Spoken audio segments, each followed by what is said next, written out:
नमः। श्री सद्गुरु श्रीने नमो नमः। श्री स्वामिनारायणाचार्य धर्म धुरंधर सनातन धर्म सम्राट परम कल्याणकारी जीवन प्राण स्वामी बापा भगवते नमो नमः। स्वामीनारायण हरे। स्वामीनारायण हरे। संवत 1876 ना પોષવદી બીજને દિવસ સાંજને સમયે શ્રીજી મહારાજ શ્રી ગઢડા મધ્યે દાદા ખાતરના દરબારમાં પોતાને ઉતારે ઉગમણે બાર ઓરડાની ઓસરીએ ગાદી તક્યા નખાવીને વિરાજમાન હતા અને સર્વે શ્વેત વસ્ત્ર ધારણ કર્યા હતા। અને તે સમયે કોઈક હરિભક્તે પ્રશ્ન પૂછ્યો જે હે મહારાજ, ભગવાનના ભક્ત બે હોય, તેમાં એક તો નિવૃત્તિ પકડીને બેસી રહે અને કોઈને વચને કરીને દુખવે નહીં, અને એક તો પરમેશ્વર અથવા પરમેશ્વરના ભક્ત તેની અન્વસ્ત્ર પુષ્પાદિકે કરીને સેવા કર્યા કરે, પણ વચને કરીને કોઈને દુખાય ખરું। એવી રીતના બે ભક્ત તેમાં કયો શ્રેષ્ઠ છે? પછી શ્રીજી મહારાજે એનો ઉત્તર કર્યો નહીં અને મુક્તાન સ્વામી તથા બ્રહ્માન સ્વામીને તેડાવ્યા અને એ પ્રશ્ન સંભળાવ્યું અને પછી કહ્યું જે એનો ઉત્તર તમે કરો।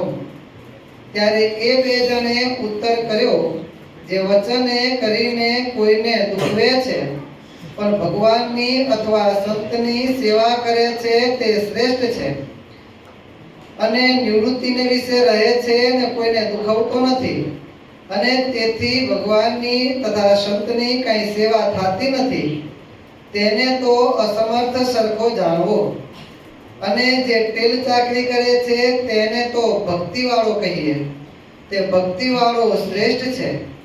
પછી શ્રીજી મહારાજ બોલ્યા જે એ ઉત્તર ઠીક કર્યો, અને એવી ભક્તિવાળો હોય અને ભગવાનના વચનમાં દ્રઢપણે રહ્યો હોય ને તેને વિશે કંઈક અલ્પ સરખો દોષ દેખાય તે સામું જોઈને તેનો અવગુણ લેવો તે મોટી ખોટ્ય છે। અને એવી રીતે દોષ જુએ ત્યારે તો પરમેશ્વરે જીવના કલ્યાણને અર્થે દેહ ધર્યો હોય તેમાં પણ દોષના જોનારને ખોટ્ય દેખાય ખરી, અને અતિ મોટા ભગવાનના ભક્ત હોય તેમાં પણ ખોટ્ય દેખાય ખરી, અને તે દોષને જોનારે ખોટ્ય કાઢી તેણે કરીને પરમેશ્વર અથવા સંત તે શું કલ્યાણકારી નહીં? તે તો કલ્યાણકારી છે, પણ જેને અવળી બુદ્ધિ હોય તેને અવળું જ સૂજે। જેમ શિશુપાળ એમ જ કહેતો જે પાંડવો તો વર્ણશંકર છે ને 5 જણે એક સ્ત્રી રાખી માટે અધર્મી પણ છે, અને કૃષ્ણ છે તે પણ પાખંડી છે। કેમ જે જન્મ થયો ત્યાંથી પ્રથમ તો તેણે એક સ્ત્રી મારી, ત્યાર પછી બગલો માર્યો, વાછડો માર્યો, અને મધના પૂળા ઉખેડ્યા, તેણે કરીને એને મધુસૂદન કહે છે, પણ એણે કઈ મધુ નામે દૈત્ય માર્યો નથી। અને વર્ણશંકર એવા જે પાંડવ તેને પૂજ્યો, તેણે કરીને શું એ ભગવાન થયો? એવી રીતે ભગવાન ને ભગવાનના ભક્તનો અવગુણ આસુરી બુદ્ધિવાળો શિશુપાળ તેણે લીધો, પણ ભગવાનના ભક્ત હતા તેણે એવો અવગુણ કાંઈ ન લીધો। માટે એવી જાતનો જેને અવગુણ આવે તેને આસુરી બુદ્ધિવાળો જાણવો। ગઢડા પ્રથમ પ્રકરણનું 21મું વચનામૃત। હરિભક્ત સભાની અંદર ભગવાન સ્વામિનારાયણ પ્રશ્ન પૂછે છે કે મહારાજ, ભગવાનના ભક્ત બે પ્રકારના હોય,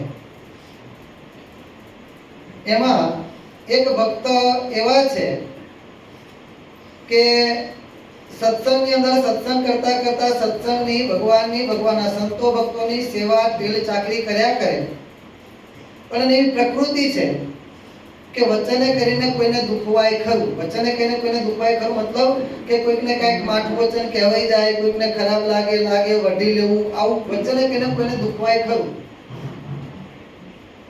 અને એક વખત એવો છે કે નિવૃત્તિ પકડીને બેઠો છે, કહેતા સત્સંગની બીજી કોઈ પ્રકારની બીજી પ્રવૃત્તિમાં એ જોડાયેલો નથી. ધ્યાન, ભજન, વાંચવું, હા તે બસ એમાં એમાં પડ્યા રહો, બીજું કઈ કરવું નહીં. અને વચને કહીને કોઈને દુખવતો પણ નથી. તો આ બેમાં કોણ શ્રેષ્ઠ છે? મહારાજે ઉત્તર ન કર્યો. મહારાજે મુક્તાંશ અને બ્રહ્માંશને બોલાવીને એ પ્રશ્ન સંભળાવ્યો. મહારાજ કહે છે કે આનો ઉત્તર તમે કરો. અને ત્યારે બંને સંતો, બંને સદગુરુનો ઉત્તર આપતા કહે છે કે મહારાજ, ભલે વચને કરીને કોઈકને દુખવાય ખરું, પરંતુ જે ભગવાનના સંતો ભક્તોની, સત્સંગની ને ભગવાનની ટેલ ચાકરી સેવા કરે છે તો એ શ્રેષ્ઠ છે. અને પેલો ભલે વચને કહીને કોઈને દુખવતો નથી, પરંતુ નિવૃત્તિ પકડીને બેસી રહ્યો છે. મહારાજને કહે છે, સંતો કહે છે, એ તો અસમર્થ છે. અને જે ટેલ ચાકરી કરે છે એને તો સંતો કહે છે કે ભક્તિ વાળો જાણવો. અને ત્યારે ભગવાન સ્વામિનારાયણે આ બંને સદગુરુએ કરેલો ઉત્તર માન્ય રાખ્યો. મહારાજ કહે છે કે એ ઉત્તર સાચો છે.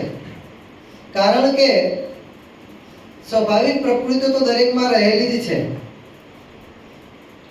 અને એમાં ખાસ કરીને જેને કંઈક કરવું છે ને કરાવવું છે, ધર્મના માર્ગે ચાલવું છે ને બીજાને ચલાવવા છે, સેવા કરવી છે ને કરાવી છે. જીવન પ્રાણ સાંઈ બાપાને સંતની દીક્ષા આપ્યા પછી સદગુરુ બાપા આચાર્ય પાસે જ્યારે ગયા ત્યારે આચાર્ય મહારાજ સદગુરુ બાપાને પૂછે છે કે આ સંત સેવા કરશે કે કરાવશે? કારણ કે સાંઈ બાપાની કૃષ્ણ મૂર્તિ, આ સંત સેવા કરશે કે કરાવશે? એમ કે આ સત્સંગની સેવા કરશે, કોઈ લોકોને એમની સેવા કરવી પડશે. અને ત્યારે આપણા સદગુરુ બાપા કહે છે કે એમને જ પૂછો. અને જ્યાં સાંઈ બાપાને પૂછ્યું, સાંઈ બાપા શું કહે છે?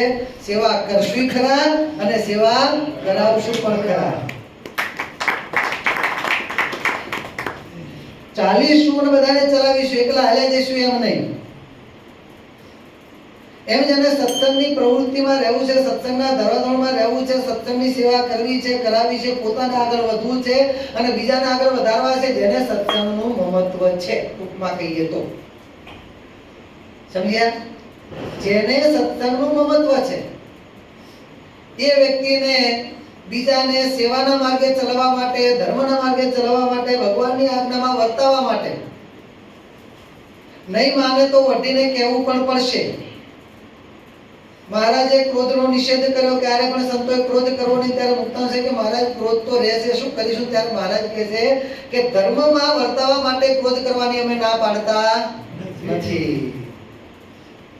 કોઈને સત્સંગની સેવા કરાવવામાં કદાચ એકવાર, બે વાર, ત્રણ વાર કે ન માને કદાચ એને વઢવું પડે તો એને ભગવાન ક્રોધ માનતા નથી. એ તો સત્સંગની સેવા છે. પણ સાથે સાથે કેનાર વ્યક્તિએ પણ એટલું સાવધાન રહેવાનું છે કે આપણે જે ક્રોધ કરીએ છીએ એ ક્રોધ આપણી પર હાવી ન હોવો જોઈએ. અથવા તો કોઈની પાછળ સત્સંગની સેવા કરાવી છે એ સેવા કરાવવા પાછળ કોઈની દાજ કાઢતા ન હોવા જોઈએ. અથવા તો નથી કરતો વ્યક્તિને કહેવું છે તો વ્યક્તિને કહીતા નફરતથી નથી કહેવાનું. એને આપણે સત્સંગના માર્ગે આગળ વધારવો છે તો હિત હોવું જોઈએ. આપણે એનું હિત ઈચ્છતા હોવા જોઈએ. અને હિત ઈચ્છતા હોય એ વ્યક્તિ જ્યારે ક્રોધ કરીને કહેશે ને ત્યારે એને વઢશે, વઢવા કારણે એને વઢી લેશે. પણ પછી કલાક પછી એના મનમાં કશું હોય નહીં. આ રીતે હંમેશા ભગવાન અને મોટા પુરુષે જે આજ્ઞા કરી ને એ આજ્ઞાનો દુરુપયોગ ક્યારેય ન થવો જોઈએ. ઘણા શું કહે છે કે ભગવાને પણ કીધું ક્રોધ કરવાની છૂટી આપી છે એટલે હું તારી પર ક્રોધ કરું છું. એમાં પછી દાજ નથી કાઢવાની, એમાં વેર નથી વાળવાનું, અથવા તો એના પ્રત્યે નફરત ન થવી જોઈએ. ખ્યાલ આવ્યો? આ ક્રોધ કરનાર એટલે કહેતા શિખામણ આપનારની, વઢનારની અથવા તો સેવાના માર્ગે દોરનાર જે વડીલો છે, નાના મોટા દરેક, આ એની ફરજમાં આવે છે.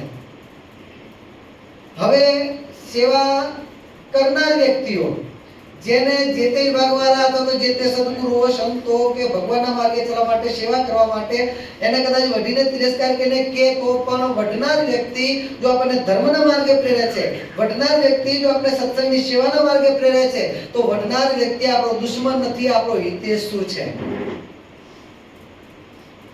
ઘણી જગ્યાએ ભગવાને આ વાત કરેલી છે. અને જે પરોક્ષ શાસ્ત્રની અંદર ન ટળેવા દોષો, ન ટળેવી પ્રકૃતિ, ન ટળેવા જે પાપ કર્મ હોય, જે પરોક્ષ શાસ્ત્રની અંદર સીધે સીધી ના પાડી દીધી આ તો અસંખ્ય છે. પ્રાણ અને પ્રકૃતિ સાથે જાય એવી પ્રકૃતિઓ હોય જેનું શાસ્ત્રમાં કોઈ પણ પ્રકારનું પ્રાયશ્ચિત ન લખ્યું હોય, શાસ્ત્રમાં કોઈ પણ પ્રકારનો ટાળવાનો ઉપાય ન બતાવેલો હોય, એવા દોષો, એવા સ્વભાવો, એવી પ્રકૃતિઓ, એવા કર્મો ત્યાં કારણ સત્સંગના યોગે કરીને ટળે છે. અને એનો ઉપાય એક જ બતાવ્યો છે મહારાજે દરેક જગ્યાએ, એક જ રામબાણ દવા બતાવી છે. ભગવાન ને ભગવાનના સત્પુરુષ એમના વચન વિશે વિશ્વાસ, અને જ્યાં જ્યાં આપણી ખોટ દેખાય ત્યાં વટીને કદાચ તિરસ્કાર કરીને કે તો પણ એમને પોતાના હિતકારી માને. તો ન ટળેવી પ્રકૃતિઓ તો પણ ટળી જાય છે, ન ટળેવા દોષો તો પણ ટળી જાય છે. પ્રારબ્ધ ભૂંડા હોય તો પ્રારબ્ધ પણ ભૂંડા થાય છે. પ્રથમ વઠ્ઠાનું વચનામૃત. એટલે આ આપણી ફરજમાં આવે છે કે કેનાર વ્યક્તિ જો આપણે ભગવાનની સત્સંગની સેવાના માર્ગે દોરે છે તો એ વ્યક્તિ આપણે જે કહે છે આપણા હિતને માટે કહે છે એમ જાણીને એને હિતે શું જાણી અને એની વાતને આપણે આનંદપૂર્વક ગ્રહણ કરવાની. અને જે સત્સંગની સેવા કરતા હોય એવાને આપણે કદાચ એની આવડત છે 5 જણા કરાવી શકે છે તો એને આપણે સપોર્ટ કરવાનો. પણ આવી સ્વાભાવિક પ્રકૃતિ જો મહારાજ કે જો દોષ લેવા માંડીએ તો ના તો આપણે સત્સંગની સેવા પણ કરી શકીએ, ના આપણે સત્સંગમાં આગળ વધી શકીએ. અને એ વ્યક્તિ જ નહીં પણ એ વ્યક્તિને આપણને અભાવ હશે, એનાથી આગળ વધતા સંતનો અભાવ હશે, સત્પુરુષનો અભાવ હશે, ભગવાનનો પણ અભાવ આવશે. કારણ કે ભગવાનના મોટા પુરુષો દરેકની સેવાને બિરદાવવાના છે અને દરેક માટે એમના ઘરે તો આવકાર છે. અને ભગવાનના મોટા પુરુષ તો હંમેશા પોતાના નિજાશ્રિતોને પ્રત્યેક ગુણને જ ગ્રહણ કરે છે. પર્વત સમ દોષદાસના તેને અનુસમ જાણો. શું ભગવાનની દ્રષ્ટિ કેવી છે? ભગવાનના સત્પુરુષની પર્વત સમ દોષદાસના તેને અનુસમ જાણો. અને નાનો ગુણ હોય એને પર્વત પર માનો. આ એવી દ્રષ્ટિ છે. પોતાના શરણે આવેલ આશ્રિત એનો નાનો સરખો ગુણ હોય એને મોટો કરીને જોતા હોય છે, અને ઘણા બધા દોષ હોય એને અલ્પ આ સ્થાનમાં આવ્યો છે, આ સ્થાનમાં અટકશે, તેના દોષ ટળવાના છે. પણ આ સ્થાનની પ્રાપ્તિ થઈ છે. પ્રથમનું 24મું અધ્યાય ભગવાન સ્વામિનારાયણ કહે છે કે કદાચ કોઈ હરિભક્ત હોય એનો સ્વભાવ પ્રકૃતિ કદાચ સત્સંગમાં ન મળે એવી હોય, ઘટતી ન હોય, એટલે કે એકબીજા સાથે મળી ન શકે, મેચ ન થઈ શકતું હોય, તો પણ એનો એમ ગુણ ગ્રહણ કરવો કે આનો સ્વભાવ જેવો તેવો છે, તેમ છતાંય જો એને આ સત્સંગ મળ્યો છે અને આ સત્સંગમાં એ પડ્યો છે તો એનો પૂર્વજન્મનો અથવા તો આ જન્મનો કાંઈક સંસ્કાર બારે છે. બાકી એને આવો સત્સંગ મળે નહીં. એ મહારાજ કહે છે સ્વાભાવિક, હા, જેનામાં વર્તમાન દોષ હોય, વર્તમાન ચૂકેલા દોષ હોય એનો સંગ નહીં કરવાનો, એનો ગુણ નથી ગ્રહણ કરવાનો. પરંતુ સ્વાભાવિક પ્રકૃતિ તો કોની નથી? વિચાર કરો. સ્વાભાવિક પ્રકૃતિ કઈ વ્યક્તિમાં નથી? એક વ્યક્તિ આંગળી પકડી લાવો, એનામાં સ્વાભાવિક પ્રકૃતિ કાંઈ નથી. દરેક વ્યક્તિમાં સ્વાભાવિક પ્રકૃતિઓ એક નહીં અનેક રહેલી છે. અને ભગવાન જેવા ભગવાન પણ આ લોકમાં પ્રગટ થાય છે ને. ભગવાનમાં હોતું નથી, પરંતુ આ લોકમાં ભગવાન જેવા ભગવાન પ્રગટ થાય છે ત્યારે ભગવાન પણ પોતાનામાં એવી સ્વાભાવિક પ્રકૃતિ દેખાડતા હોય. સ્વાભાવિક પ્રકૃતિ એટલે શું? આપણે સ્વાભાવિક પ્રકૃતિ કોને કહેવાય? તો સ્વાભાવિક પ્રકૃતિ એટલે સ્વાભાવિક એ પ્રમાણે એનાથી થઈ જ જાય. હવે સ્વાભાવિક થવાના કારણો વ્યક્તિ, સમય, જમણવાર, વસ્તુ, પદાર્થ, જગ્યા એને આધારિત છે. જેમ કે એક્ઝામ્પલ તરીકે આપણે કહીએ કે સોલંકી સાહેબ આ જગ્યાએ જાય એટલે આ પ્રમાણે કરે છે, એ જગ્યાની સ્વાભાવિક પ્રકૃતિ છે. બરાબર? ફલાણા ભાઈ રોજ સંધ્યા આરતી સમયે ભગવાનના દર્શન કરવા જાય એ સમયની પ્રકૃતિ થઈ. બરાબર છે? ફલાણો ભાઈ આવે એટલે એના પ્રત્યેનો આવો ભાવ જાગે, એ વ્યક્તિ પરત્વની પ્રકૃતિ થઈ. એટલે આ પ્રમાણે સમય, જગ્યા, તે પ્રમાણે એ વસ્તુ આ વ્યક્તિને સંયોગ જ્યારે થાય એટલે એનાથી વસ્તુ થઈ જ જાય. આને કહેવાય સ્વાભાવિક પ્રકૃતિ. ભગવાન જેવા ભગવાન પણ આ લોકમાં પ્રગટ થયા તો પોતે પણ પોતાનામાં સ્વાભાવિક પ્રકૃતિ હોતી નથી. જોજો એ પાછા એ પાકું, ભગવાનનામાં ક્યારે પણ પ્રકૃતિ હોતી નથી, પરંતુ આ લોકમાં પ્રગટ થયા હતા ભગવાને પણ પોતાનામાં સ્વાભાવિક પ્રકૃતિઓ દેખાડી છે. અને એ સ્વાભાવિક પ્રકૃતિ કઈ છે ખબર છે તમને મયુરભાઈ? અનંત સ્વાભાવિક પ્રકૃતિ ભગવાનની કઈ છે ખબર છે? એક નથી, ઘણી બધી છે. અને જે સ્વાભાવિક પ્રકૃતિ છે એને આપણે દિવ્ય દિવ્ય કહીને રોજ સાંજે કહીએ છીએ. પ્રથમ શ્રી હરિને રે ચરણે શીશ નમાવું. સ્વાભાવિક ચેષ્ટા શબ્દ ચેષ્ટા આપ્યો છે, ત્યાં સમાનાર્થી શબ્દ વાપર્યો છે. સ્વાભાવિક ચેષ્ટા એ ભગવાનના 10 પદ, એમાં જે ભગવાનના એ જે 10 પદમાં જે બધી વસ્તુ કીધી છે એ ભગવાનની સ્વાભાવિક પ્રકૃતિનું વર્ણન કરેલું છે. પણ એનો અર્થ એવો નથી કે આપણે રાખવાની છે. હા, એ ભેગું છે. સ્વાભાવિક પ્રકૃતિ કોઈનામાં હોય એનો દોષ લેવાનો નથી, પણ રાખનાર વ્યક્તિને પછી દોષ ના પાડી છે તો શા માટે તું દોષ લે છે? અને મને ટાળવાનું શા માટે? ટાળવાની તો છે જ. પ્રકૃતિ ટાળવાની છે અને પ્રકૃતિ પાળવાની પણ છે. શું? પ્રકૃતિ ટાળવાની પણ છે અને પ્રકૃતિ પાળવાની પણ છે. ભગવાનની આજ્ઞા વિરુદ્ધની જે પ્રકૃતિ છે બધી ટાળવાની છે. રોજ ધ્યાન કરવું આ પ્રકૃતિ પાળવાની છે. રોજ મંદિરે દર્શન કરવા જવું આ પ્રકૃતિ પાળવાની છે. રોજ સોમવારે કારણ સત્સંગ સભામાં આવવું આ પ્રકૃતિ પાળવાની છે. રોજ ભગવાનના આવી રીતે કીર્તન ગાવા આ પ્રકૃતિ પાળવાની છે. રોજ આવી રીતે બાપાની વાત ને વચનામૃત એક નિત્ય વાંચવું આ પ્રકૃતિ પાળવાની છે. શિક્ષાપત્રની પારાયણ કરવી આ પ્રકૃતિ પાળવાની છે. ભગવાન સંબંધી આધ્યાત્મિક માર્ગની દરેક પ્રકૃતિઓ આપણે ના હોય તો પાળવાની છે. અને જે ભગવાનની આજ્ઞા વિરુદ્ધની જે પ્રકૃતિઓ છે એ બધી પ્રકૃતિઓ આપણે ટાળવાની છે.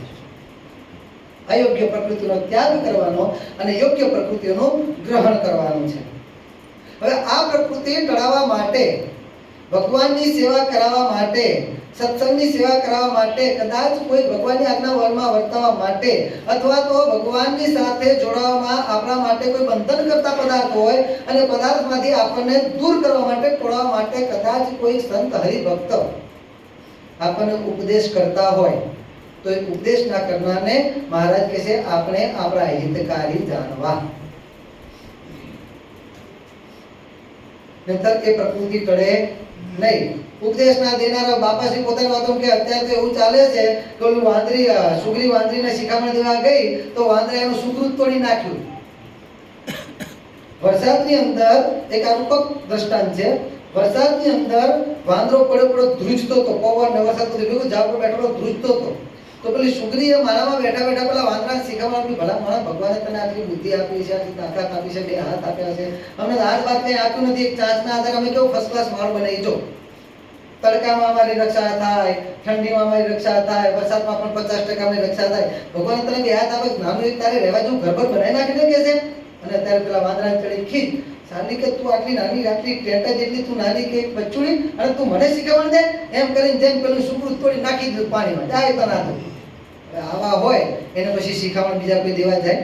ભલે થતો હેરાન તો ભલે થાય કે શિખામણ દેવાની બીજાને ફરીથી ઈચ્છા થાય નહીં. એટલે શિખામણ દેનાર પોતાને એ પ્રમાણે શિખામણ દેનાર જો સારી શિખામણ દેશે તો મને કહેનાર તું કોણ? કહેનારો વ્યક્તિ કદાચ નાનામાં નાનું બાળક હોય ને, પણ જો એની વાત સાચી હોય તો એને સ્નેહ સહિત ગ્રહણ કરવી આ આગળ વધવાની ઈચ્છાવાળા વ્યક્તિનું લક્ષણ છે.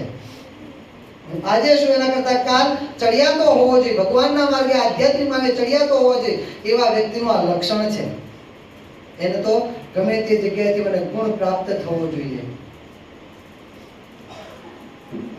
અને ભગવાનના સત્પુરુષ શું શીખવણ આપે? જે જગ્યાએથી આપણે ભગવાન સાથે જોડવામાં આપણે જે આવરણ રૂપ એનાથી આપણે તોડવા પ્રયત્ન કરે છે, અને જે જગ્યાએ ભગવાન સાથે જોડાવાના છીએ કદાચ હેત થવાનું છે, જે જગ્યાએ આપણે જોડવા માટે પ્રયત્ન કરે છે. અને આ સેવાએ કરીને જ મહત્વ બંધાય છે. જેમાં મહારાજે સેવાના વખાણ કર્યા ને, સેવા કરનાર તો ભક્તિવાળો કીધો સંતોએ, એને ભક્તિવાળો કીધો. ભગવાનને પણ સેવા કરનાર ભક્ત બહુ ગમે છે. અને એમાંય સત્સંગ નિર્માની ભાવે સેવા કરે એની પર તો ભગવાનની બેઠી પ્રસન્નતા થાય છે. નીચ ઊંચ હું કહીને જાણું, મુજને ભજે તે મારો, જગત વ્યવહાર લોકેને તેને જાણું, ઉત્તમ દાસ ખરો. એ પછી કઈ કુળનો છે, કઈ જ્ઞાતિનો છે, કયા વર્ણમાંથી આવે છે ભગવાન જોતા નથી. એની ભાવના સાચી હોવી જોઈએ, એની સેવા સાચી હોવી જોઈએ, સેવાની પાછળ નિર્માની પણ હોવું જોઈએ, તો ભગવાન એના પર રાજી થાય છે. સ્વામિનારાયણ ભગવાન સવારના પોરમાં જ્યારે સંતો ભક્તો સાથે ગઢુમાં ભગવાન હતા ને એ વખતે સંતો સવારના પોરમાં જાગી નહીં ધોઈ પૂજા કરી તૈયાર થયા ભગવાનની અક્ષરવડીમાં સંતો જાય છે ભગવાનની સેવામાં જાય તો અક્ષરવડીમાં ભગવાનના દર્શન નથી થતા. વિચાર કરે છે કે અત્યારે સવારમાં ભગવાન ક્યાં ગયા હશે. ઠાકોરજી પાસે સંતો કદાચ સેવા કરતા ઠાકોરજી ત્યાં કરે છે, ત્યાં મંદિરમાં જઈ ઠાકોરજી ત્યાં પણ ભગવાન નથી, ભગવાનના દર્શન નથી થતા. કદાચ સવારના પોરમાં રસોઈમાં ભગવાન રસોડામાં સંતો રસોડામાં જઈને રસોઈની તૈયારી કરતા હોય ત્યાં પણ કદાચ મહારાજ દર્શન દેવા ગયા છે, ત્યાં જોવા જાય ત્યાં પણ ભગવાનના દર્શન નથી થતા. હોલમાં પણ ભગવાનના દર્શન, જ્યાં નિયમ ચાલે છે સવારના પ્રાર્થના રાખે ધૂન નાખે જે ચાલતા હોય નિયમો, તો ત્યાં કરવાનું, જ્યાં જાય ત્યાં ભગવાન અહીંયા નથી. ભગવાન ગયા ક્યાં સવારના પોરમાં? અને ચારે બાજુ તપાસ કરતા કરતા કરતા આ શિયાળાનો સમય હતો, ભગવાન ક્યાં ગયા? ભગવાન ગયા શિયાળાનો સમય એટલી વહેલી સવારના 4 4:30 થયેલા ને અત્યારે ભગવાન ગયા ક્યાં છે? તપાસ કરતા કરતા ખબર પડી કે ભગવાન સ્વામિનારાયણ એ વખતે એ મંદિરના ઝરૂખામાં ઊભા કોણ સાચો નિર્માની ભાવનો સેવક છે, નિર્માની ભાવે સેવા કરનાર એવા ભક્તને શોધી રહ્યા હતા. અને તે ભગવાન કયા ભક્તને નિહાળી રહ્યા હતા? સવારનો સમય છે, શિયાળાનો સમય છે, એટલે ઠંડી કડકડતી ચાલે છે, સંતો ભક્તો પાર્ષદો બધા ઘેલામાંથી સ્નાન કરીને ચાલે આવે છે. શિયાળાનો સમય ઠંડા પડે નહીં પછી આવતા હોય, ભીના કપડા હોય અને તે ખભે નાખીને આવતા ને તે ચાલે આવે છે સંતો ભક્તો. અને એ વખતે બરોબર ગઢપુરના મંદિરના ગેટ, જે મેદાનના ગેટની બરોબર વચ્ચે કૂતરું દિશાએ ગયેલું. અને દિશાએ ગયેલું જે કોઈ સંતો ભક્તો હોય જોઈને અરે અહીંયા કણા આવી ગયું, ત્યાં દૂર જવું જોઈતું, બહાર જવું જોઈતું, અહીંયા કણ બધાને અભડાવ છે, એમ કરતા દૂર દૂરથી હાલ્યા જાય, નજર ફેરવીને ચાલે જાય, એમ કરતા કરતા બધા ભગવાન આ દ્રશ્ય જોઈ રહ્યા હતા. ખરા ઘરધણી કોણ છે? અને એમ કરતા કરતા રતનજી ને મિયાજી બંને આવ્યા, બંને પાર્ષદો આવ્યા. જ્યાં એવા બંને જણા જોયા, મિયાજી કહે છે રતનજી અમારા કપડા પકડે. શું થયું? કે આ કૂતરું વચ્ચોવચ પગાડી ગયું છે, કોઈકનો પગ આવશે, બીજું થશે, કોઈકને આપણે છે એના કરતા એનું નાખ્યો, પછી સ્નાન કરીને વિચાર કરો કે શિયાળાનો સમય છે ને એ વખતનો શિયાળો, ગામડાનો એ શિયાળો, એ વખતનો ગામડાનો શિયાળો અને કાઠિયાવાડ, હા, અને સવારના 4 4:30 નો સમય, ઠંડા પાણીએ નઈને આવેલા છે, શરીર પર ભીના કપડા છે, અને પાછું ગેલા નદી નાવા જવાનું ઠંડા સમયમાં કોને ઈચ્છા થાય? અને એ તો પાછું આ કામ કરવાનું. પેલા મિયાજી કહે છે રતનજી મારા કપડા પકડ. રતનજી કહે ના તું પકડ, હું સાફ કરું. બંને જણા લોકો ના હું ના તું, એમ હું તું કરતા કરતા બંને જણા ભેગા અડ્યા, બંને બોળે થયા. બોળે એટલે એને અડ્યા એટલે સ્નાન કરવા જવું પડે. તો બોળે થયા ને બોળે થયા બંને જણા સ્નાન કરવા ગયા. ભગવાન આ સેવા નિહાળી રહ્યા હતા. મંદિરમાં ઠાકોરજીની સેવા કોણ કરી રહ્યું છે એ નથી જોતા. ભગવાન રસોડામાં કોણ સેવા કરી એ નથી જોતા. પ્રાર્થના ધૂન કરી એ નથી જોતા. પણ આ સેવા નિર્ણય ખરા ધરધણી કોણ છે? નીચી ટેલ મળે તો માને મોટા ભાગ્ય જો. આવા ભક્તાને વર્તમાનમાં ભગવાને લખી નાખ્યું. નિર્માની પણ સત્સંગની સેવા તો રતનજી અને મિયાજી જેવા કોઈ એક જ કરતા છે. આ 3 ભક્તોના નામ સત્સંગમાં આવે છે. 4 ભક્તોના નામ વચનામૃતમાં, આખા વચનામૃતમાં નિર્માની ભાવે સેવા કરનાર 4 ભક્તોના નામ આવે. રતનજી અને મિયાજી. અને બીજા વખતે તો મહારાજ કીધું ઉકા ખાતર એના ઘરનો માણસ. ત્યાં મહારાજે શબ્દ ત્યાં એવું કીધું છે નિર્માની પણ સત્સંગની સેવા રતનજી મિયાજી કોઈ જ કરતા હશે. અને ઉકા ખાતર માટે મહારાજે એવો શબ્દ વાપર્યો છે કે ઉકા ખાતર અને એના ઘરના માણસની જેમ વ્યસન પાડી દેવું સેવાનું. ત્યાં ભગવાન આ શબ્દ વાપર્યો છે. એટલે ભગવાનને આ સેવા બહુ પ્રિય છે. અને સેવા કરવાની છે જોડતા હોય ભગવાન, અને સેવા કરીને ભગવાનને છે જોડાવાય છે. બીજેથી વાસના તૂટે છે. અને એ સિવાય પણ વાસના તોડવાના જે માધ્યમો કોઈ આપણે આ સેવા મને છે ન બતાવું માવડું મોટોમાં નહીં. સેવા તો દરેકે, અને સત્સંગની કોઈ પણ સેવા, આપણે ગયા સોમવારે વાત કરી હતી ને, સત્સંગની કોઈ પણ સેવા નીચી છે જ નહીં. ભાવ નીચો ફળ નીચું, ભાવ ઊંચો ફળ ઊંચું. સેવા ગમે તે હોય, સત્સંગની દરેક સેવા મોટી છે. કારણ કે સત્સંગમાં આપણે ગટર સાફ કરીએ તો પણ સીધી ભગવાન સ્વામિનારાયણના ચરણની સેવા છે. અને સોનેથી ભગવાનને તોલીએ છીએ તો પણ એ ભગવાન સ્વામિનારાયણના ચરણની જ સેવા છે. ભાવ ઉત્તમ હોવો જોઈએ. વસ્તુ પદાર્થ તો ભક્ત પોતાની શક્તિ પ્રમાણે, કદાચ કોઈ ભક્ત એની પરિસ્થિતિ ઓછી છે અને નીચી સેવા કરે છે, અને કોઈ ભક્તની પરિસ્થિતિ ઊંચી છે અને ઊંચી સેવા કરે છે, તો આપ્યું કોનું છે? ભગવાનનું આપેલું છે. અને ભગવાનનું આપેલું ભગવાનના ચરણે આપણે અર્પણ કરીએ છીએ. એ અર્પણ કરતાની પાછળ આપણો ભાવ કેવો છે, બસ ફળ ન્યૂન અથવા તો અધિક ત્યાં આગળ ડિફરન્સ પડે છે. એટલે કોઈ આપણને કદાચ સત્સંગની સેવા બતાવે, ભગવાન વિશે જોડાવાનું કે બીજેથી વાસના તોડવાનું કે, તો આપણને એનો ગુણ આવવો જોઈએ. જો ગુણ ના આવ્યો અને ગુણ આવે તો આગળની કરેલી બધી જ સેવા ધૂળ ભેગી ધૂળ થઈ જાય છે. કશું જ ગોત્યું હાથમાં આવતું નથી. ધૂળમાં જો ચોખા વેણા તો વીણી પણ લેવાય, ચાળી પણ લેવાય, પણ ધૂળ ભેગી ધૂળ થઈ ગઈ એ પછી વીણાતું નથી કે ચરાતું પણ નથી. આ દશા થાય છે. અરે અત્યારે તો ધૂળની કિંમત છે, અત્યારે તો ધૂળની પણ કિંમત છે. પણ જો સત્સંગ કરતા કરતા જો અભાવ આવી ગયો તો આગળની સેવાની કાંઈ પણ કિંમત રહેતી નથી. ક્યારેય પણ અભાવ ના આવવો જોઈએ. સત્સંગના ધારણમાં પછી એનાથી બેસાતું નથી. નિત્યાનંદ સ્વામીએ ગંગારામ મલનો ઉપદેશ કર્યો. ગંગારામ મલ જ્યારે સભામાં આવે ત્યારે નાના છોકરા દીકરાના દીકરા મોતિયાને લઈને આવે અને મારો મોતિયો જ્યાં જોતા મારો મોતિયો, સભામાં મર્યાદા ના રહે, એમ જ કર્યા રાખે. એમ કરતા કરતા બધાને આખા 10 જણ 15 જણ બધા ડિસ્ટર્બ કરે. એટલે નિત્યાનંદ સ્વામી એકવાર આમને કીધું ગંગારામ મલને, કારણ કે ગંગારામ મલનો પક્ષ બહુ ઊંચો, ભગવાનની સેવા પણ બહુ જબરી. જે વખતે ભુજની અંદર ભુજનો તેનો દીવાન ભગવાનને મારવા માટે આવ્યો હતો, એનું નામ હતું જગજીવન મહેતા. બહુ દ્વેષી હતો, કારણ કે ભગવાને અહિંસામય યજ્ઞની પ્રવૃત્તિ ચલાવી અને હિંસામય યજ્ઞમાં માનવાવાળો બ્રાહ્મણ હતો જગજીવન મહેતા, અને હિંસામય પ્રવૃત્તિમાં માનવાવાળો હતો. ભગવાને આ બધું કર્યું ને એને ગમ્યું, ભગવાન પ્રત્યે બહુ દ્વેષ હતો એને. અને સ્વામિનારાયણને ગમે તેમ કોઈ વાર પકડી મારવા ખબર પડી ગયા ભગવાન તો અત્યારે પેલા સુથારના ત્યાં છે, અને ત્યાં જેમ કે ભગવાનને પૂછવા આવ્યા અહીંયા છે, ભગવાન કહે છે કે ભગવાન તો નથી, ભગવાન સામે ત્યાં પહેલા ભગવાન કીધું છુપી રહેશે રીતે રહીશું આગળ. પેલો જગજીવન મહેતા તમને મારી નાખશે ને તર કહે છે, કોઈને કહેતા નહીં.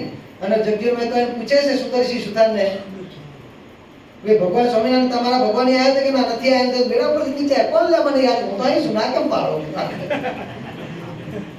અને જગજીવન મહેતા ખીજાણો, હવે કે મારી સૈન્ય લઈને આવું છું, આમ છે તેમ છે. સુંદરસિંહ સુતાર કહે છે મહારાજ હવે અહીંથી બીજે ક્યાંક પધાર નતર આ ઉપાધિ કરશે. પણ હકીકતમાં શું તો સુંદરજી સુતારે ભગવાને કીધું જ્યાં સુધી આપને રજા વરદાન આપવાનું કીધું મહારાજે, વચન હું માગ્યું જ્યાં સુધી હું આપને રજા ના આપું ત્યાં સુધી આપને મારા ત્યાં રહેવાનું. એટલે ભગવાન પછી આની જીત કર્યું. હવે પેલા જગજીવન મહેતાની ઉપાધિ, કારણ કે એ બહુ આરામી માણસ હતો, તો હવે શું થશે? તો સુંદરજી હવે કઈક ઉપાધિ થશે મહારાજ, હવે આપ ક્યાંક પધારો કે છે. મહારાજ કે હવે ક્યાં જઈએ? ત્યાં ગંગારામ મલ ત્યાં બેઠા. ગંગારામ મલ કહે છે મહારાજ મારા અખાડા મારા ત્યાં આવો કે છે. અમારા અખાડાનું એક મનનું બચ્ચું જીવતું હશે ત્યાં સુધી જગજીવન મહેતાની તાકાત નથી કે આપણા સુધી પહોંચી શકે કે. અને ભગવાન સ્વામિનારાયણ ગંગારામ મલના ત્યાં પધાર્યા ને, જગજીવન મહેતાને ખબર પડી, ઢીલો થઈને બેસી ગયો. ત્યાં જવાની હિંમત પણ એની ચાલી નહીં. આવો પક્ષ રાખનાર, ભક્તિ પણ એવી હતી, સેવા પણ એવી હતી. એટલે નિત્યાનંદ સ્વામી વિચાર છે કે આટલાનો પક્ષ, આટલી ભક્તિ, આટલી સેવા, અને એક આ મોત્યો કરશે, અંત સમય જો એમાં વાસના રહી જશે તો આટલી સેવા કરી બધીને અલેખે જ હશે. એટલે ગંગારામ મલને એમ કહે છે નિત્યાનંદ સ્વામી, ગંગારામ મલ તમે આટલી ભક્તિ કરો, આટલી સેવા કરો, આટલા જ્ઞાની છો, પણ આ મોત્યો બધે કરો છો જો એમાં વાસના રહી જશે, તમારે જન્મ દો. હે નિત્યાનંદે મને જન્મ ધરવાની વાત કરી કે છે? આટલી સેવા કરનાર, આટલી ભક્તિ, મને જન્મ ધરવાનો, મારે જન્મ લેવો પડશે? એ નિત્યાનંદ, હવે નિત્યાનંદ સ્વામી આવા મોટા સદગુરુ પણ થઈ ગયું છે, એ નિત્યાનંદ એવો કેવો રહ્યો. અને પછી જ્યાં જતા નિત્યાનંદ ત્યાં હું નહીં ખબર પડે મંદિરમાં નિત્યાનંદ સ્વામી આવ્યા છે તો દર્શન કરવા ના આવે, આટલી પડી ગઈ. તો ચાલી નિત્યાનંદ સ્વામીએ મનુષ્યના સંકલ્પ લીધી, તો પણ નિત્યાનંદ સ્વામીના નામથી એને આવ્યું છે. બોલો. અને એમ કરતા કરતા આપણા નિર્ગુણ બાપાના યોગમાં આવ્યા એ ગંગારામ મલની વાત तन की जाने मन की जाने जाने चित की चोरी इनके आगे क्या छुपाए जिनके हाथ में जीवन चोरी બધું જાણતા હોય. પણ નિત્યાનંદ સ્વામી કે ગંગારામ મલ હું સાંભળ્યું છે કે તમે નિત્યાનંદ સ્વામી, અરે સ્વામી નિત્યાનંદ નામ ના લેશો કે જ્યાં નિત્યાનંદ ત્યાં હું નહીં કહેશે. વાત તમારી સાચી ગંગારામ, તમે વાત સાચી કે જ્યાં નિત્યાનંદ સ્વામી ત્યાં તમે નહીં, પણ તમે એમ કહેશો હું અક્ષરધામમાં જવાનો છું, નિત્યાનંદ સ્વામી વચન સાચું પડશે. કેમ પડે સ્વામી કે મારો મોક્ષ નહીં થાય? પણ મોક્ષ થાય, તમારી સેવા ભક્તિને કારણે થાય ખરો, પરંતુ તમે મૂર્તિમાં, ભગવાનની મૂર્તિમાં અક્ષરધામમાં જશો, નિત્યાનંદ મૂર્તિમાં છે. તમે એમ કહેશો ત્યાં નિત્યાનંદ ત્યાં હું નહીં, નિત્યાનંદ મહારાજની મૂર્તિમાં અનાદિ મુક્તાની પંક્તિમાં છે, તમે મૂર્તિમાં કેમ રહેશો? હે નિત્યાનંદ સ્વામી ત્યાં છે, ભાઈ થઈ ગયું સ્વામી. પછી નિત્યાનંદ સ્વામી પછી જ્યાં થોડાક ઢીલા પડ્યા એટલે નિર્ગુણ બાપા જાણ્યું કે હવે લોઢું ગરમ અને પછી નિત્યાંશોનો મહિમા સમજાવ્યો, નિત્યાંશોને કેવા પાછળનું હાર્દ સમજાવ્યું. સંત છે તો આપણને આપણા હિતે શું છે, માતા છે, માતા જેમ બાળકને સર્પ અને અગ્નિ થકી રક્ષા કરે છે, જે માતા જોઈ જાય પેલા સર્પને પકડો બાળક જતો હોય, સર્પને ખબર, બાળકને ખબર નથી પડતી, અને કદાચ એને પકડે ઉઠાવે બાળક રડે, અગ્નિમાં હાથ નાખવા જાય બાળક રડે, કારણ કે એની જીદ પૂરી નથી એટલે રડવાનું છે. ન માને તો લાફો મારીને પણ માતા એને દૂર કરશે. શું એની દુશ્મન છે? દુશ્મન નથી, એની હિતેશ શું છે? માટે સંત હિતેશ શું છે? આ વાત પેલા ગંગારામ મનની અંદર નિર્ગુણ બાપાએ ઠસાવી અને પછી એમને નિર્ગુણ બાપા સાથે આંટી કરી. જો આપણા નિર્ગુણ બાપા નિત્યાંશ સાથે આંટી કરી, જો આપણે નિર્ગુણ બાપાની પ્રાપ્તિ ન થઈ હોય તો એમની શું દશા થાય? માટે મહારાજ કહે છે ક્યારે પણ સત્સંગમાં ઉપદેશના આપનારનો અવગુણ લેવો નહીં. આપણે મંડળમાં પણ આ આપણામાંથી લેવાનું છે, કરનારા તો કરી ગયા, આપણામાંથી લેવાનું છે. સત્સંગની સેવા બતાવનારને હિતે શું સમજવાના? સત્સંગની સેવા એટલી કરો, હા પોતાનો સ્વાર્થ કરતા હોય તો કદાચ તમારી ભાઈબંધ હોય તો કરજો, ન હોય તો ન કરતા. પણ જ્યાં સુધી સત્સંગમાં આવવાની, સત્સંગની સેવા કરવાની, કથા વાર્તાની આપણને ભલામણ કરતા હોય ત્યાં સુધી એને હિતે શું જાણી અને સત્સંગમાં સેવા કરતા હશે, એક બાજુ અધવારી બેહી ગયો છે, એ કોઈને કહેવા નથી થવાનું. પણ જે કરતો હશે એનાથી કહેવાનું થવાનું છે, જે કરતો હશે એને ખારું થવું પડશે, અને કરતો હશે એનાથી ભૂલ થવાની છે. ચાલશે પડવાનો છે, ચાલશે તો શું પડવાનું છે? એટલે સત્સંગના ધારમાં બેઠો છે, એના જે કરતો છે પણ વર્તો છે એનાથી ભૂલ થવાની છે. અને એની સ્વાભાવિક પ્રકૃતિ પછી જોઈ અને અવગુણ લઈ આમ કરે છે તેમ કરે છે, અથવા તે કહેવા આવતા એટલે ખીજાઈ જઈએ તો આપણાથી કાંઈ વરે નહીં. અને કદાચ એવા કોઈ બે ચાર જણા હોય તો સેવા કરનારે પણ માથે લેવું નહીં આપણે, કારણ કે કદાચ એવું રહેવાનું છે. અમારે જો સંતોમાં અમુક અમને ખબર હોય, હરિભક્તો અમુક હરિભક્તો હોય ને તો સંતો જોડે કઈ જતા હોય, સમજાય બિચારાનું ઘરે ચાલતું નહીં હોય એટલે બિચારે કાઢી લેવું પડે. ક્યારેક તમે બોલમાં બોલી નાખે બે શબ્દ આકરા થઈને, બિચારા ચાલતું હોય. કે ને પેલા મણિનગરમાં એક ડોક્ટર આવતા હતા, એટલે ડોક્ટર હતા સેવા માટે. આપણે મનુભાઈ હારવાળા તમે નામ સાંભળ્યું છે, એમના ભાઈ રોજ સવારે ધોતી પહેરી નહીં ધોઈ પવિત્ર થઈને ભગવાનના દર્શન કરવા આવે, પછી સંતો સવાર શાક સુધારે ને એ શાક સુધારવાની સેવામાં સંતો જોડે શાક સુધારવા બેસે. હવે એમને આમ સામાન્ય શું રમૂજી પ્રકૃતિ કંઈક ના કંઈક સ્વામી આમ ના કરવું જોઈએ, સ્વામી આમ કરો પેલું આમ ચાલુ હોય. એટલે એમાં અમુક અમુક સંતો જોડે વધારે બનતું હોય એટલે એમ જોડે ગમત વધારે કરે. એમાં શાંતિ પ્રિય સ્વામી ખરા ને એ એમને આમ તરાક ગમતી ને ટેકડી આખે આખું જેમ કેવું એમ કહી દે, હા કહી દે. એટલે પેલા ડોક્ટરે કે ડોક્ટર સાહેબ આખો જે બોલ થાકતા નહીં કે બંધ થાવ ને કે છે ચાલુ રાખો છો. અને પેલા અમે નિખાલ એ કે સ્વામી કે થોડી દયા રાખો કે પણ આમાં શું દયા કે ઘેર બોલું ઘરવાળી વટે, ઓફિસમાં બોલું સાહેબ વટે છે, આ તો બોલવા તો કે છે. એ વિચાર નિકાલે મનમાં દોષ નહીં, અને બોલે તો ખાલી આનંદ કરતા ગમત ગમત કહેવાનો મતલબ કે કદાચ કોઈ ગાય દે આગળ ચાલે સમજી લે, આપણે સમજી લે વિચાર નથી ચાલતો એટલે આગળ જોર કરી લેવા દેવાનું. પણ એમ કે આપણે સત્સંગમાં અને સેવામાં જોડવા માટેના પ્રયત્ન કરો. પણ પેલો આપણને આમ કહી ગયો આમ કે આપણે પણ પાછા પડવું એટલે સેવામાં ખાનું બોલવું નહીં. ભાઈઓ ચડાવવામાં નથી કહેતો, સેવામાં આપણે જે ધ્યેય લીધો છે ધ્યેયમાંથી આપણો કદમ પાછું પડવું જોઈએ નહીં. આપણે તો આગળ કદમથી કદમ આગળ જ વધવાનું છે. હે પેલી કવિતા આવતી હતી ને ટર ટર ઢમ ઢમ ઢમ કુછ કદમ, એમાં આગળ ડગ માંડવાની બધી વાત આવે છે, આગળ ડગ માંડવાની જ વાત આવે છે, બરોબર છે?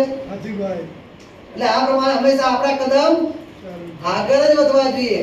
કદાચ કોઈ રોકનાર કહેનાર ટોકનાર ગમે તે આવે, મિલિટરી વાળા ચાલ્યા જતા હોય, વચ્ચે ખાડો આવે કાદવ આવે, જ્યાં સુધી કેપ્ટનની આદેશ ન થાય ઉભા રહેશે કોઈ?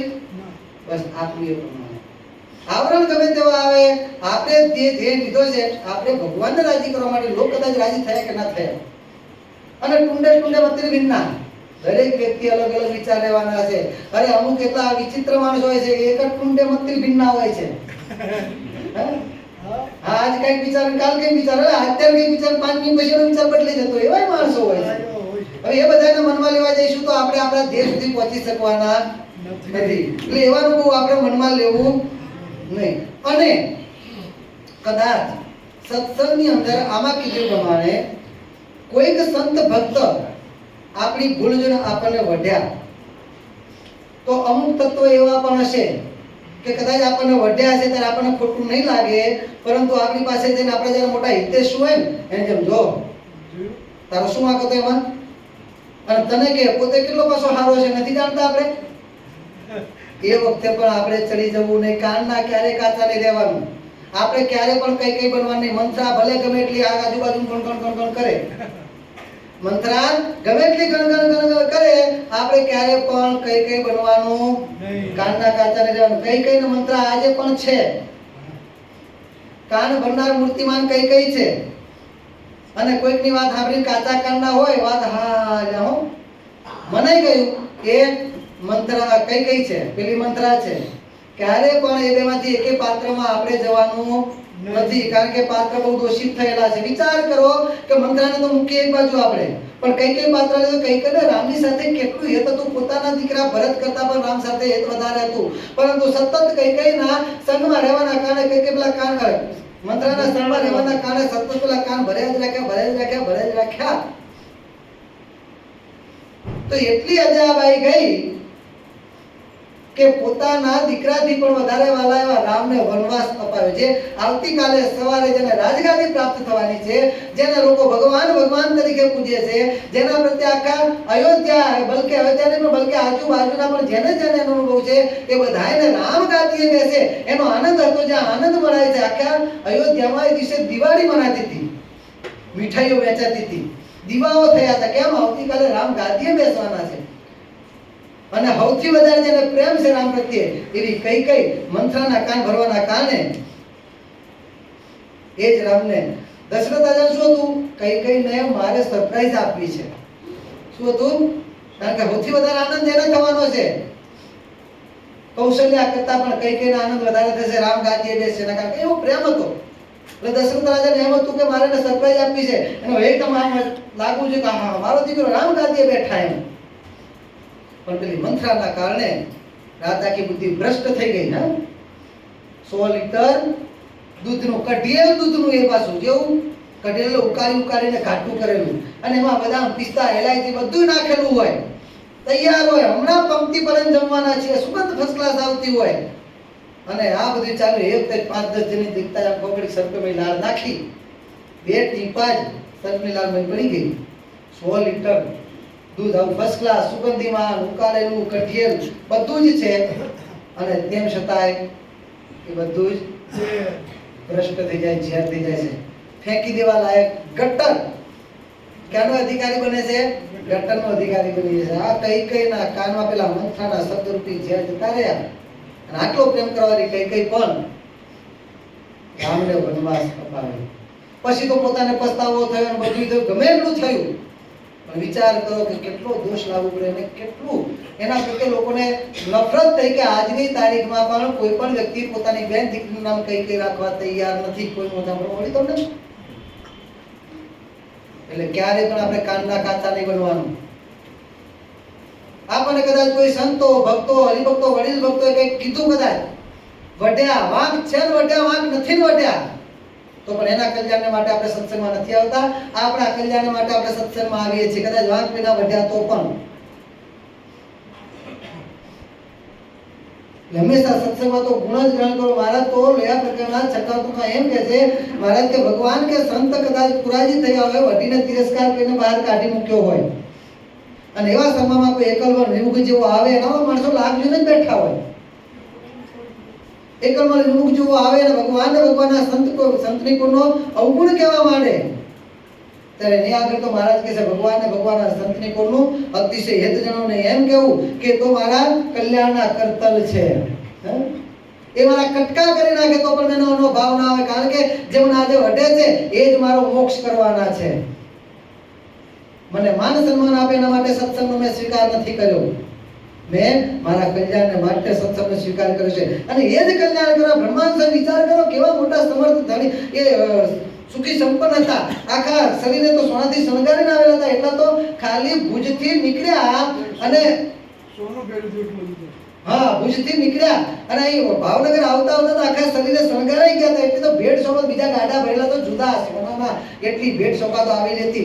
એ બ્રહ્માંડ સ્વામી સંત બન્યા, અને સંત બન્યા પછી એક દિવસ ભગવાને ટાટ પેલા કંતાના પ્રકરણ ચાલ્યા, અને કંતામાં ભગવાન બધાને એક એક હાથ માપીને આપે. બ્રહ્માંડ સ્વામી કે મહારાજ શિક્ષાપત્રીમાં તમે આજ્ઞા કરી છે પાત્ર પ્રમાણે આપવું, મારા શરીર સામું તો જુઓ. મહારાજ કે શરીર વધારે છે સત્સંગમાં સાધુ થયા છો, ખાવા માટે થયા છો, કઈ કઈ શું બ્રહ્મા સ્વામી ખાઈ પેટ વધાર્યું હતું? ભગવાનની ભક્તિ પચાવીને એમણે પેટ વધારી દીધું. એમના અંદર જે દર્શન થતા ભક્તિના દર્શન હતા. પણ મહારાજ શું કહે છે? સાધુ ખાવા માટે થયા છો કે છે ઉપવાસ કરો. મહારાજ આજથી ઉપવાસ ચાલુ કરું તો પણ 2-3 મહિને શરીર મારું કદાચ 10 કિલો ઘટશે, પણ ત્યાં સુધી મારે આમ કેમ ડાકો આગળથી ડાકું પાછળ દેખાશે, પાછળ ડાકું તો આગળ દેખાશે, કરવું શું? મહારાજ કે અમારા દરબારમાં પક્ષપાત નહીં ચાલે. શું કહે છે? અમારા દરબારમાં પક્ષપાત નહીં ચાલે. બધાય સંતોને એક હાથ ગંતાન આપ્યું છે, તમને પણ એક હાથ મળશે. એટલું જ નહીં, મહારાજ આમ છાતી હાથે ધક મારીને એક બાજુ બીજા સંતોને આવા તો કે છે લો, અને બીજા સંતોને લાઈનસર ભગવાન આપતા જાય છે. બ્રહ્મા સ્વામી બાબા ચારે બાજુ ડાફડિયા મારે છે, ચારે બાજુ બધાય સંતોની પંક્તિ લાઈન પૂરી થઈ ગઈ. મહારાજ બ્રહ્મા સ્વામી કે ચારે બાજુ ડાફડિયા શું મારો છો? તમારા ભાગનું ગંતાન તમને મળી ગયું, જગ્યાએ બેસી જાઓ ને. ત્યારે બ્રહ્મા સ્વામી મહારાજ ચારે દિશામાં ડાફડિયા મારી હું જોઈ રહ્યો છું કે આ સ્વામિનારાયણ સિવાય બીજો કોઈ ભગવાન હોય અને ભગવાન જો મને એક હાથથી વધારે ગંતાન આપે ને, સ્વામિનારાયણ છોડીને હું ત્યાં જતો રહું, પણ મહારાજ મને એક હાથથી વધારે ગંતાન આપ્યું તમારા સિવાય કોઈ નથી. વિચાર કરો. એ બ્રહ્માંડને શું ખોટ હતી કદાચ સંત ન બન્યા હોત તો? એક હાથથી વધારે કંતાણ, તારા કપડાની વાત નથી, કંતાન પણ આપ્યો. હે ભગવાન, આપના વિના મારા માટે કોઈ નથી. તો બ્રહ્મા સ્વામી જો આ પ્રમાણે કહેતા હોય તો આપણે કઈ વાડીના મૂળા કે મને આમ કીધું, મને ન બોલાવ્યો, મારું આટલું ન રાખ્યું. અને એ પ્રમાણે જો સંતનો ભાવ આવ્યો, ભક્તનો ભાવ આવ્યો, ધીમે ધીમે ભગવાન કરે. ભગવાન આગળ વાત કરી પ્રમાણે બોલાવતા છે, સન્માન કરતા. ભગવાન અંતરમી કહેવાય, એના દોસ્ત જાણતા, બધું જાણે છે ધણી, પણ એનું ઢાકે છે ને એના કરતા મારું તમારું 10 ગણું ઢાકે છે. ત્યારે આપણે સત્સંગમાં બેઠા છીએ. બાકી તો મેં તો છીન તેરા ગુનેગાર. આપણે ક્ષણ પ્રત્યે ભગવાન આપણે ભૂલો કરીએ છીએ. જો ભગવાન પોતાના નિયમ સામે જોવા જાય ને તો આ ભગવાન સ્વામિનારાયણ આપણને દર્શન ન હોય. પોતાની મોટાઈ સામે જોવા જાય અને સિદ્ધાંતો, કલ્યાણના સિદ્ધાંતો સામે જોવા જાય ને, મને તમને દર્શન ના હોય. સભામાં બેસવાની વાત તો એક બાજુ રહી, દર્શન ના હોય. એ ભગવાન સ્વામિનારાયણ આપણા કેટલા દોષોને જતા કર્યા છે, ત્યારે આ સભામાં આપણને બેસવા મળ્યું છે. તો આપણા આટલા બધા દોષો ભગવાન જતા કરતા આપણે કોઈના 1-2 દોષો જોઈને આપણે ઊંચા નીચા કલ્યાણ એમને કરવાનું છે, નથી મારે તમારે કરવાનું. અને કેટલા તો કલ્યાણના પ્રમાણે આમ કરે તારું કલ્યાણ કરે, કલ્યાણ એમને કરવાનું છે. મહારાજ કે ક્યારે પણ કોઈના દોષ ન જોવા, નહીતર અસુરની પંક્તિમાં ભગવાને ગણતરી કરી વતનાઓ. તો મહારાજ કે એને અસુર જાણવો. અશ્વત્થામાનું ભગવાને દ્રષ્ટાંત દીધું. અશ્વત્થામા શું કહે છે કે પાંડવો તો વર્ણશંકર છે. વર્ણશંકર કેમ ખબર છે? એક તો પહેલા પાંચેયના પિતા જુદા જુદા, સૂર્યદેવ, ચંદ્રદેવ, ધર્મદેવ ને પવનદેવ ને સૂર્યદેવ ને અશ્વિની કુમાર. યુધિષ્ઠિરના પિતા ધર્મદેવ, ભીમના પિતા પવનદેવ, અર્જુનના પિતા ઇન્દ્રદેવ અને નકુલ અને સહદેવના પિતા અશ્વિની કુમાર. એક તો આમ એક બાપના દીકરા ને અલગ અલગ બાપના દીકરા, અને બીજું મા માનવ અને પિતા દેવો, એમ વર્ણશંકર. વર્ણશંકર 2 વર્ણનું ભેગું થયેલું હોય. આજે શંકર ગાય કયું? શંકર ગાય હકીકતમાં વર્ણશંકર ગાય કહેવાય. પણ ગાય માટે શબ્દ આપણે સમજે, ગાય માટે એવો શબ્દ એક શુભ શબ્દ વપરાય એટલે શંકર ગાય. મૂળ શંકર ગાય એ ઉત્પત્તિ મિશ્રણમાંથી છે, ઓરિજિનલ, એટલે એ શંકર ગાય એમ કહે છે મૂળ અસલ. એટલે એ પ્રમાણે ગાય માટે શબ્દ આપણે શંકર ગાય એટલે આને 2 વર્ણ ભેગું વર્ણશંકર. પાંડવ તો વર્ણશંકર છે કે, અને કૃષ્ણ પણ પાખંડી છે. કેમ? તો કે સાહેબ તો જન્મ થયો ત્યારે પ્રથમ તો એક સ્ત્રી મારી. એટલે ભાઈ એના માટે તો એમનો અવતાર છે, ધર્મનો નાશ કરવા માટે. યદા યદા હિ ધર્મસ્ય ગ્લાનિર્ભવતિ ભારત. જ્યારે જ્યારે ધર્મની ગ્લાનિ થાય છે ને, ધર્મનો જ્યારે વિસ્તાર થાય છે, ત્યારે અધર્મને નાશ કરવા અને ધર્મને પ્રવર્તાવવા માટે, વિસ્તારવા માટે ભગવાન પ્રગટ થાય છે. સંતની રક્ષા કરવા માટે ભગવાન પ્રગટ થાય છે. અને એ કાર્ય માટે ભગવાને પેલી પૂતના નામની અસુરને માર્યો છે. દૈત્ય હતી એને મારી છે, રાક્ષસીને. પણ પેલો પોતે જ અસુર હતો તો એને પોતાના પક્ષમાં તો સારા દેખાય ને. જન્મ થતાની સાથે પ્રથમ તો એક સ્ત્રી મારી, બગલો માર્યો, વાસરો માર્યો, મધના પુડાઓ કર્યા. મધુસૂદન કહે છે મધુ નામનો કોઈ દૈત્ય એને હવળું દેખાય જ નહીં. આસુરી જીવને ક્યારે પણ દૈવી તત્વોમાંથી સીધું દેખાતું નથી, એને હંમેશા અવળું દેખાય છે. કારણ કે જગતના જીવને ભગવાનના ભક્તને ક્યારે પણ સીધું બનવાનું નથી. જગત અને ભગતની રીત હંમેશા અલગ જ છે. યા નિશા સર્વભૂતાનાં તસ્યામ જાગૃતિ સંયમી યસ્યામ જાગૃતિ ભૂતાની સા નિશા પશ્યતો મુને. શું પણ યા નિશા સર્વભૂતાનાં, જગતના જીવ પ્રાણી માત્ર ભૂત પ્રાણી માત્ર જે બાજુ જાગેલા છે, જાગૃત કે સજાગ વર્તે છે. કઈ બાજુ? ફેલ ફતુર, જેવું તેવું સાંભળવું, જેવું તેવું જોવું, જેવું તેવું ખાવું, જ્યાં ત્યાં ફરવું, જેમ તેમ બોલવું, એમાં એકદમ સજાગ હોય. એ બાજુ ભગવાનના ભક્ત છે એ સુસુપ્તિ કહેતા નિવૃત્તિ પકડીને બેઠા છે, એમાં ક્યારે પ્રવૃત્ત થતા નથી. યા નિશા સર્વભૂતાનાં તસ્યામ જાગૃતિ ઊંધો થયો. જે બાજુ જગતના જીવો સુષુપ્તિયુક્ત વર્તે છે, આપણે પછીનો લીટી આગળ બોલી ગયા. જે બાજુ જગતના જીવો શું કે ભગવાનનું ભજન કરવું, એમાં જગતના જીવો છે સુષુપ્તિયુક્ત વર્તે છે, એમાં પ્રવૃત્ત થતા નથી. તસ્યામ જાગૃતિ સંયમ, એ બાજુ સંયમી પુરુષ ભગવાનના ભક્ત છે સજાગ વર્તે છે. ચલો ભગવાનની કથાનો સમય થયો છે, અગાઉથી તૈયારી હોય. તૈયારી હોય તો આપણે પાકા ભક્તો, બાકી તો દોડવું તું ઢાળ ચડ્યો કંઈક બાનું મળી જાય તમને આપણે કાચા ચાલો આવીએ. ગમે તે આવરણને છેદી ભેદીને પણ નીકળીને પહેલા કથા વાર્તામાં આપણી હાજર હોય, દર્શનના નિયમ આપણી હાજરી હોય તો આપણે ભગવાનના ભક્ત પાકા. તો આ કીધી પંક્તિમાં આપણે આવીએ. તસ્યામ જાગૃતિ સંયમી અને યસ્યામ જાગૃતિ ભૂતાની, જે બાજુ જગતના જીવ પ્રાણી માત્ર જાગે છે કે જાગે કીધું પ્રમાણે જે આપણે ભૂતિ કહી ગયા દયાનો ઉત્તર છે. સા નિશા પશ્યતો મુને, એ બાજુ ભગવાનના ભક્ત છે, ભગવાનના સંતો છે, નિવૃત્તિયુક્ત વર્તે છે, એ બાજુ પ્રવૃત્ત થતા નથી. એટલે આપણે હંમેશા ભગવાનના ભક્ત છીએ તો ભગવાનને રાજી કરવા માટે ભગવાનની આજ્ઞા પર વર્તવાનું છે, સેવા કરવાની છે ને કરાવવાની છે. સેવા કરાવવા માટે કદાચ કોઈકને કહેવા કથવા જેવું થાય એમાં ભગવાન રાજી નથી થતા, અને કોઈક કદાચ આપણને કહે અને એને આપણે સહજ સ્વીકારી લઈએ કે આપણને ભગવાનની સેવામાં આપણને પ્રવૃત્ત કરે છે તો આપણે સ્વીકારી એના પર ભગવાનનો વિશેષ રાજીપો થાય છે અને ભગવાન એના પર અઢળક કરે છે. આજે પણ આ સત્સંગ સભાના બધા જ આપણે સ્વામિનારાયણ સિદ્ધાંત સજીવન મંડળ કેલિસ્ટ્રીજ બધા ભક્તો સાથે મળીને ભગવાન આપણે ભજીએ છીએ, સેવા કરીએ છીએ. આ પ્રમાણે જમણવાર પર તો ભક્તો બધા ભેગા મળીને કરી લો છો. બધું આ બધું ભગવાનને ગમે છે અને આ બધું ભગવાન રાજી થાય છે. બાકી ભગવાનને ટાઈમ નથી હોતો, આપણને ટાઈમ આપે છે. કેમ ધર્મેન્દ્રભાઈ કઈ રાજી થાય? ભગવાનને ગમે છે. આનંદની વાત એક છે કે 4 ડિસેમ્બર 4 ડિસેમ્બરના સ્વામિનારાયણ સિદ્ધાંત સજીવન મંડળ એલિસબ્રિજ એ મંડળની અંદર જે કારણ સત્સંગ સભાની શરૂઆત થઈ એને 4 ડિસેમ્બરના 10 વર્ષ પૂરા થાય છે.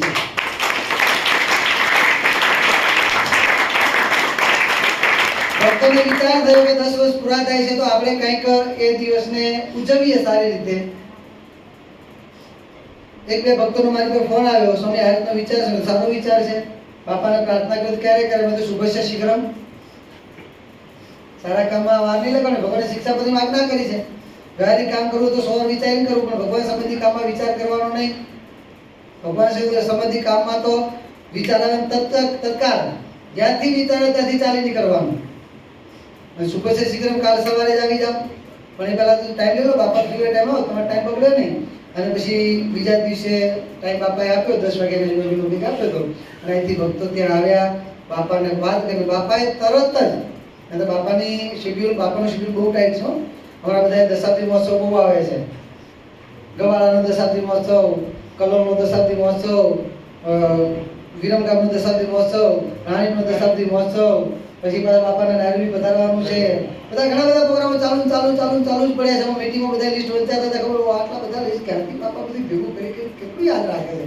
એટલા બધા પ્રોગ્રામ પડે તેમ છે તરત જ બાપા કે 4મી તારીખ તો તમને નહીં મળી શકે, પરંતુ બીજી તારીખ સોમવારની સભા, સોમવાર છે,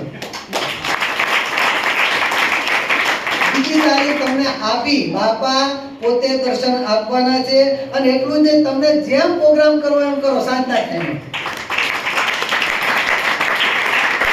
તો સંતો ભક્તે સાથે મળીને થોડું વિચાર્યું છે, કાચું માળખું થોડું બનાવ્યું છે. પછી અહીંયા હરિભક્ત ધર્મેન્દ્રભાઈ બધી જાહેરાત કરશે, પણ એમાં એક બે એવા વિચારો છે જેમાં ભક્તોએ તનની સેવા પણ આપવાની થશે કે જેમ એક્ઝામ્પલ તરીકે એક વિચાર એવો આવ્યો આપણા જ્ઞાન મહોદયથી સ્વામી શ્રી મહારાજને શાસ્ત્રીય બાબતનું તો કંઈક પારાયણનું કંઈક લખાણનું કથા વાર્તાનું પણ બહુ ગમે. તો હમણાં શિક્ષાપત્રીના દ્વિશતાબ્દી મહોત્સવનો આપણું જે આ પર્વ ચાલે છે શિક્ષાપત્રી જે 200 વર્ષ પૂરા થાય છે તો એ મહોત્સવ ચાલે છે તો એમાં શિક્ષાપત્રી પારાયણની બાપાએ આજ્ઞા કરી છે. એમાં લેખિત પણ કીધી છે, વાંચીને પણ કીધી છે, સાંભળીને પણ કીધી છે, જે રીતે કરી. તો એક એવો વિચાર આવ્યો કે અને આમાં છે ને બહેનોનો સાથ સહકાર વધારે જોઈએ છે કે આપણે શિક્ષાપત્રી મારી ઈચ્છા તેવી છે કે 108 પારાનો લખીએ. ગણતરી કરીએ તો 50 ભક્તો એવા મજબૂત તૈયાર થાય, એમાં બહેનો વધારે મળશે. 50 ભક્તો એવા મજબૂત તૈયાર થાય કે ઓછામાં ઓછી 3 પારાનો લખે. તમારે 25 શ્લોક લખો રોજના 25 શ્લોક લગભગ 20-25 મિનિટ લાગતી હશે. તો પણ તમારે 9 દિવસે 8 થી 9 દિવસે એક પારાયણ લખાઈ જાય. આપણી પાસે 1 મહિનો ને 5 દિવસ છે આજથી કરીને. 1 મહિનો ને 5 દિવસ છે તો ઓછામાં ઓછી તમે લગભગ એક વ્યક્તિ 3 પારાયણ લખી શકે. જે મજબૂત સંકલ્પથી લાગી જાય ઓછામાં ઓછી 3 પારાયણ. આવા 50 ભક્તો મજબૂત તૈયાર થાય તો પણ આપણે 108 ને પાર કરી દીધું. કાઠું નથી પણ સંકલ્પ કરવો જોઈએ. અને એ આપણે પારાયણ લખીએ એ મારી ઈચ્છા એવી છે કે આપણે કલરિંગ પેપરમાં અલગ અલગ 3-4 કલરના કલરિંગ પેપરમાં લખીએ અને પછી એની અલગ અલગ ફૂલની ડિઝાઇનો બનાવતા હોઈએ ને એ ડિઝાઇન પર એનો કાં હાર બનાવીએ કાં એવા મોટા બુકે બનાવીએ અને એ દિવસે સ્વામિનારાયણ સિદ્ધાંત સજીવન મંડળ એલિસ બ્રિજ તરફથી ભક્તો બાપાના સન્માનમાં એ બુકે બાપાને અર્પણ કરે. બીજું લાઈન અર્પણ કરશું ને કદાચ બાપાને આ બહુ ગમશે. અમે જાણીએ છીએ ભેગા ભક્તો ઘણા જાણો કે બાપાને આવો વિચાર છે. શું ભક્તોનો શું આમાં અભિપ્રાય છે? બરાબર છે. તો ભક્તે સંકલ્પો મારે આટલી પારાયણો કરવી છે. આમાં તમને બહેનોનો સાથ સહકાર વધારે મળશે એવું હું માનું છું. ભક્તોને પાછા નથી પડવાનું, પુરુષોને એમને લગાવવાનું છે જોર, પણ શ્રદ્ધા આમાં એ લોકોને વધારે હોય છે. આમાં હકીકતમાં મારે સીધું ના કહેવાય એવું સ્વામી આવું બોલ લે ભક્તો સીધું ના કહેવાય, પણ શ્રદ્ધા એમની વધારે છે. બીજું કારણ નહીં તમે બહુ મહેનત તમે કામ વાળા છો ને નવરા છે કહેવાનો મારો મતલબ, પણ આવી બાબતમાં શ્રદ્ધા એમની વધારે હોય. પણ બધા ભક્તો આ વર્ગ પેલો બધા જાઓ એક તો આ સંકલ્પ હતો. બીજું પછી આગળ વધ્યું જે કહે છે ધર્મેન્દ્રભાઈ આ બધી વાત છે જેને જ્યાં તનથી ધનથી મનથી બધા પ્રકારે જ્યાં બાપાને રાજી કરવા માટે પોતાની શક્તિ પ્રમાણે શું દરેકે પોતપોતાની શક્તિ પ્રમાણે આ સેવામાં લાભ લઈ આપણે બાપાને રાજી કરવા છે. અને આ દશાબ્દી મહોત્સવ આપણે સારી રીતે ધામધૂમથી પૂજો. બાપાએ આટલા રાજી થઈને જો છુટ્ટી આપી છે તો બાપા રાજી થાય આપણે મહોત્સવને ઉજવો છે. બાપા પણ રાજી થાય બાપા રાજી એટલે સંતો રાજી એટલે ભક્તો પણ બધાને આનંદ થાય એટલે આપણે ઉજવવો છે. તો એના વિશે આગળની માહિતી અહીંયા ધર્મેન્દ્રભાઈ આપણને આપશે. ઈશ્વરં ભક્તિધર્માત્મજં વાસુદેવં હરે